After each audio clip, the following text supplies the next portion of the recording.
Mike. And I'm Petra. This is Wildcat Hollow Farm. And today we're making our 100th video. And oddly enough, it's been exactly 1 year since we made the first one.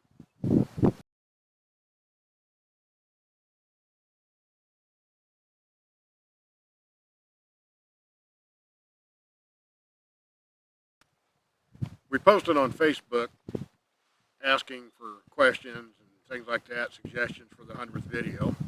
And we ended up picking out 12 questions that we're going to answer.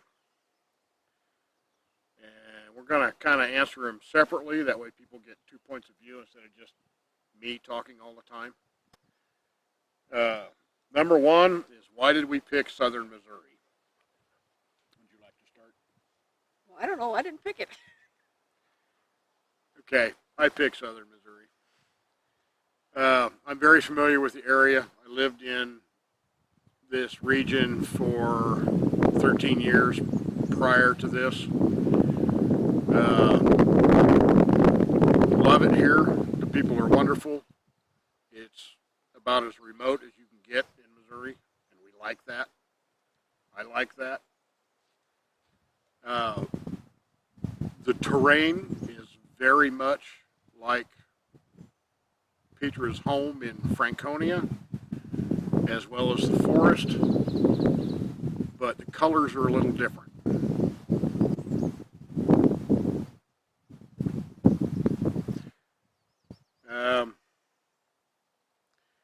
That question was from Vicky at Little Creek Homestead. See, question number 2, why the name Wildcat Hollow Farm?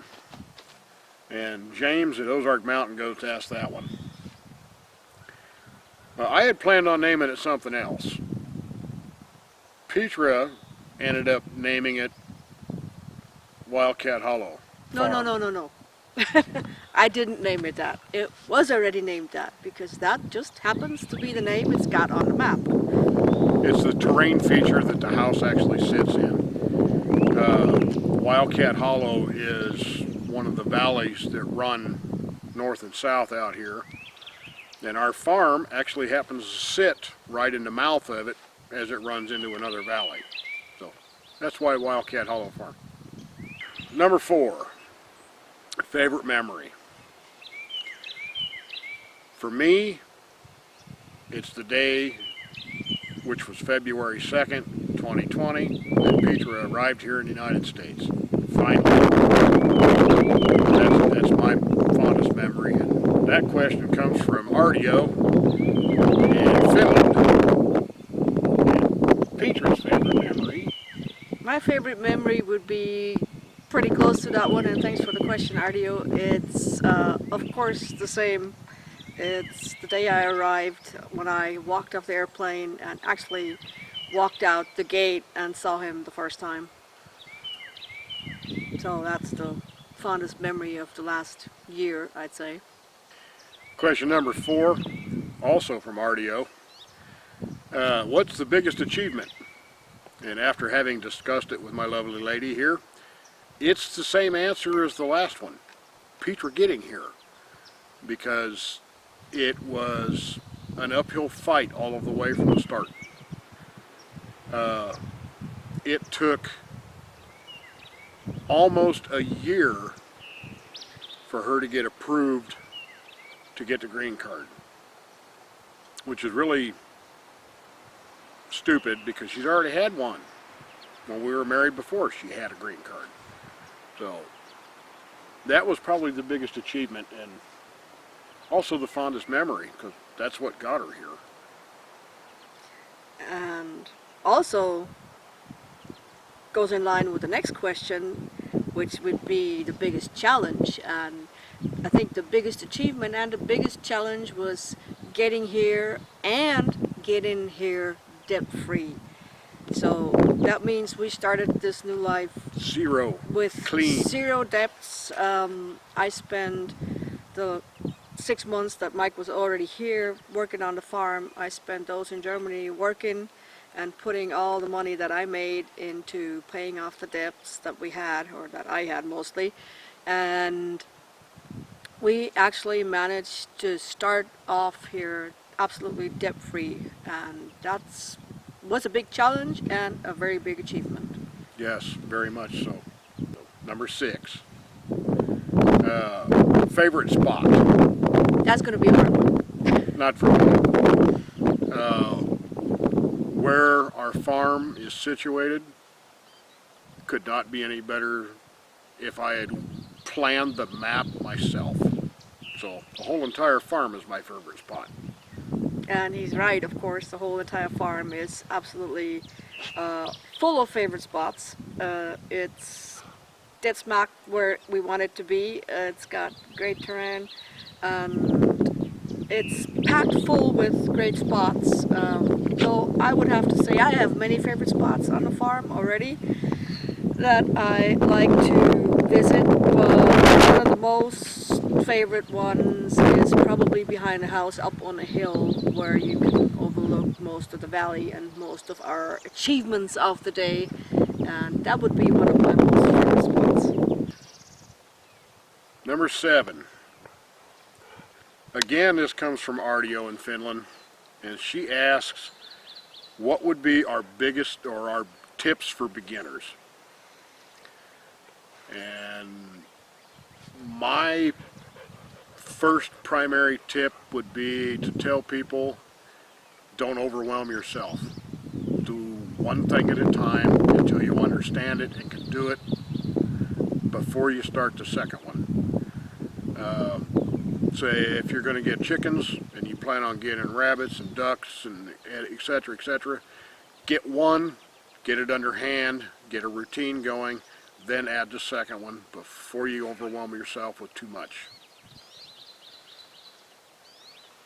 That's a pretty good tip. What And else? Don't eat yellow snow. Don't eat yellow snow. No, especially not. No. What's another tip? Yeah, try to be debt free. One of the biggest tips is try to go and start this debt free if you can. If you can't, try to get your debts down as Minimize as much as you can. small as possible, because being debt free is not always easy. But yeah, that would be one of the tips. Yeah, and along that same lines is once you get debt free or you minimize it, resist the impulse to add anything to it unless it's an absolute life and death emergency. If you can't pay for cash, make do. Number 8, also from Artio in Finland. If Barnaby could talk, what would he say? And since Barnaby, laying here between us, is her dog, Barnaby. I'm going to let her fill this one in. Come here, Stinker. What would you say? Barnaby would say, come here. And yeah, Barnaby, I think, would say, bring me friends, leave my chickens alone, and I want food, and I love it here.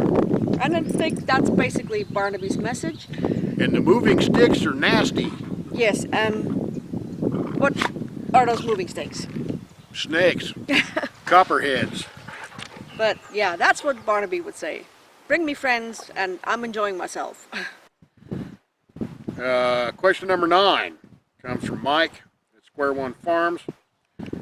Is what goals have we achieved this year? And I'll let Peter start this one because we're sitting in front of one of her big ones right behind us. Well, with the goals, it's a thing that we have, of course, set goals that we wanted to achieve, and some of them we didn't, and others we did instead. So yeah, we're sitting in front of what we didn't think would come true this year, and that would be a garden. We didn't think that we would have one at all to start off. And we have 2. And now we have 2, yeah, as a matter of fact. But since we didn't get quite as far as we wanted to with the house, we instead concentrated more on the outside and actually got 2 very nice garden spots going, and we're hoping they're going to produce great, and it's really, really great start for us. In February, right after she got here, we had some vehicle problems that cost a big chunk of change, and that kind of set us back on the house remodel. And then instead of putting money from March towards the house remodel, we went to Baker Creek and bought seeds, and we bought a lot of them, which is why we have 2 gardens now. So we're not behind on our goals. We are making progress daily. We just have to reassess what we're going to do each month or each day sometimes. One of the goals that we did have was to get the water in, the well running. It's running. We've got water in the house, which is an improvement over the 6 months that I was here. We have 2 gardens going that we never thought we'd have going. We have chickens that are providing eggs. Chickens were courtesy of Jackie and Jennifer at Graybeard's Off-Grid, Graybeard's Ozark Off-Grid. Let me get it right here. The chickens are on loan and the eggs are food. We got one of the barns torn down, which is a goal that we had, because the material that come out of the barn we're using to do other things. One of those things will be raised garden beds for next year.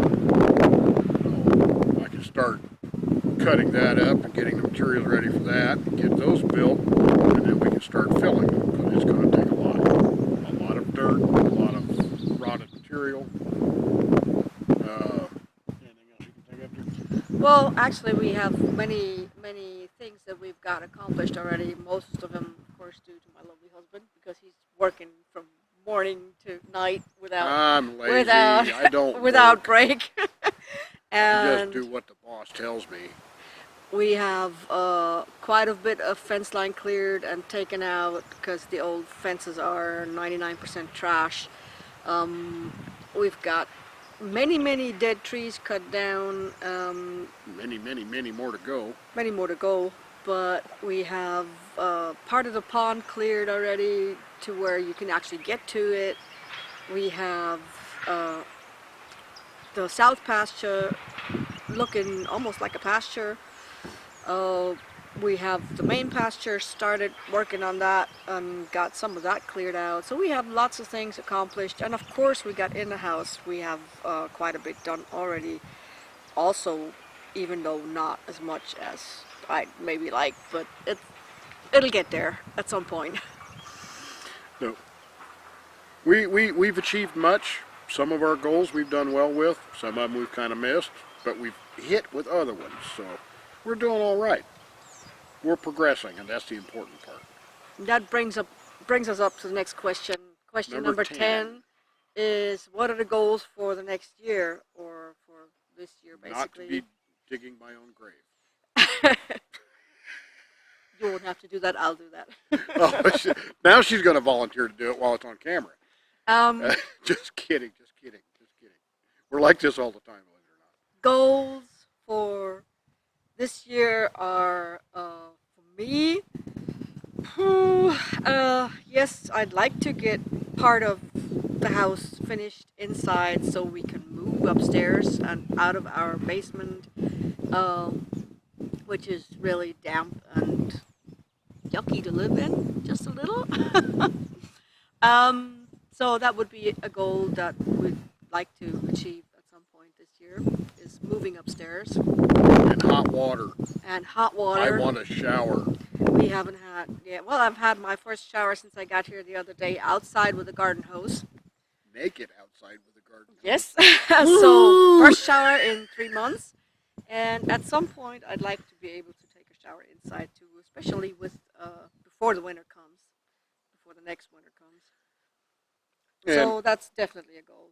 The plumbing is not hard to do since I have the water run to the house. It's a matter of just buying materials and getting it done.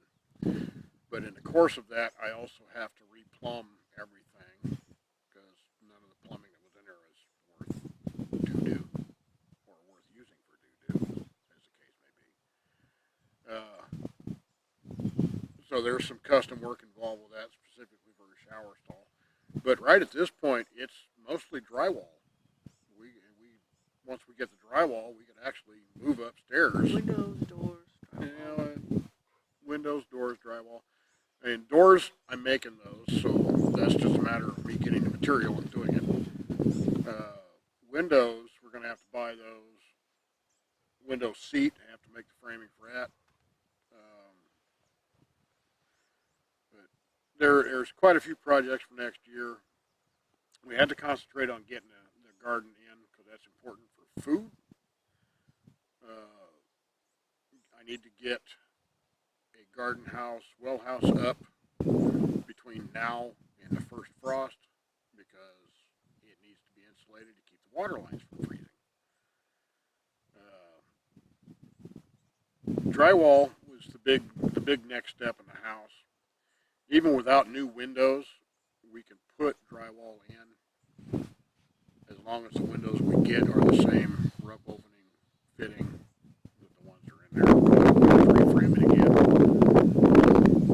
Yep, we have lots of goals, and we'll be making lots of videos as we do things this coming year. Other goals are, of course, keep working outside on the pastures, on the fence lines. We want to get fence up at some point so we can start having some animals, some goats. At some point, maybe even horses, cattle. but cattle is going to be a while. But we'll just work at it step at a time. Yep, and most farms in the United States use either a combination of stock fence and barbed wire or just straight barbed wire. And this place has 80 plus years of barbed wire on it, growing in trees, falling down, it's rusted out, and we're tearing it all out because it's not really repairable. And we didn't want barbed wire anyway. We're going to install high tensile strength wire and electrify it. And that'll pretty much keep anything in. And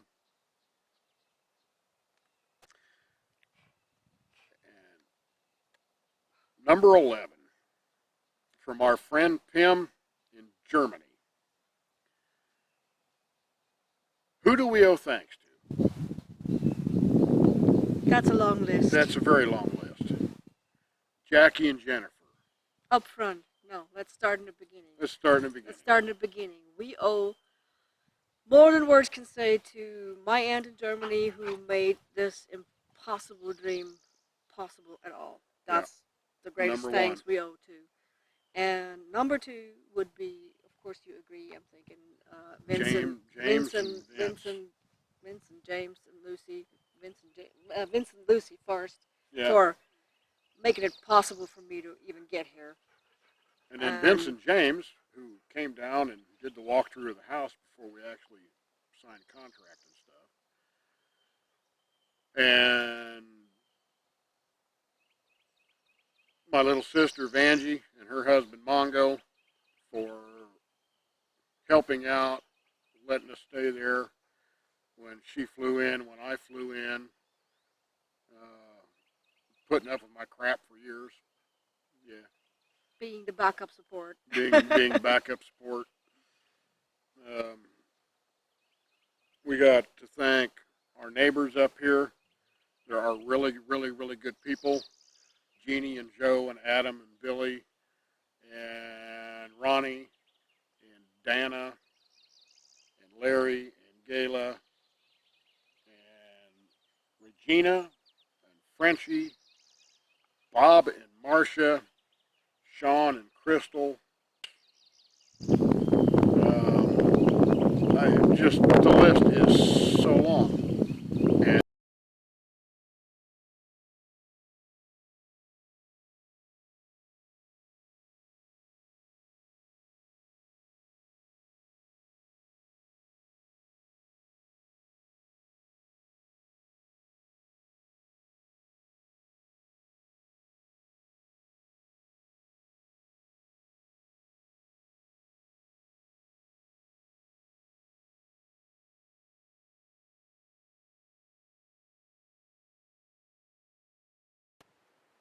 All right, this is Mike.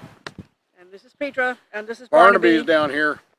And this is Wildcat Hollow Farm. And we would like to thank everybody who's been viewing for the past year, 344, I think, as of today.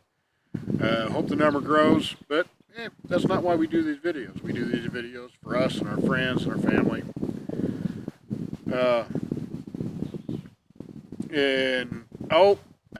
Adding to the end of this video is happy birthday wishes for Peyton. Peyton, you know who you are. The next time I see you, you have a hand-carved, one-of-a-kind walking stick just for you. Carved by me, not work done by her, and you'll enjoy it. And no, you can't beat your sister with it. All right, we're out of here. Bye.